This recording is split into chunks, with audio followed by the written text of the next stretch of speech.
Thank you so much to Miss Angela Dorn for being an amazing mentor this year. She has allowed me to truly express my thoughts and opinions without feeling judged, but also counteracting and playing devil's advocate to truly get me to think deeper. Girls Right Now has been a wonderful experience, and thank you for allowing me to display my writing today. I wrote The Illusion of Inclusion to the African American youth to let them know that they don't have to look to those in power to validate them, make them feel beautiful, accepted, and wanted. We should do that to ourselves. We should lift each other and stop this colorism, texturism, featureism nonsense and put money back into our own communities.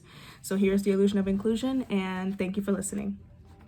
We are often told if you turn your frown upside down, put on the right gown, you will win that crown. But when you're black, they shoot you down, strip you of your gown and take your crown, then tape your lips shut so you cannot make a sound. There was a time period where they didn't want us to stand for red, white, and blue. We see injustice and we kneel, but you have a problem with that too. But let's get to the roots of the issue. Back when I was young, I couldn't be myself, walking into stores and seeing images of everyone else on the shelf, selling us a fantasy knowing that most of us will not live to accumulate that amount of wealth, because there was a strategic system put in place ages ago so my people would never be able to be in your space. Yet you have people talking about coming together as a human race. But how can that be the case when issues pertaining to one race is consistently overlooked? Generations of people being mistreated but somehow being justified under a holy book.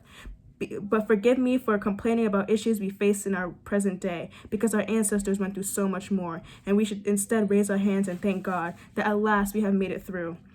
But I still feel guilty that while I swim in these oceans of blue, beneath my feet lie the DNA and decomposed bodies of my ancestors. Would they be proud to see that I'm swimming happily in the same bodies of water that transported them from their homes to hell, that transported them from being kings and queens of the motherland to being treated worse than dogs? Would they be proud to see that I'm not fighting as hard for them as they're willing to do for me, which ultimately are the actions that set us free? Would they be proud to claim our lack of loyalty to one another?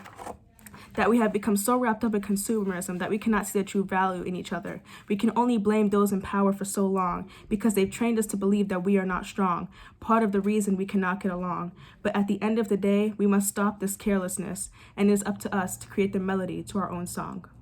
Thank you.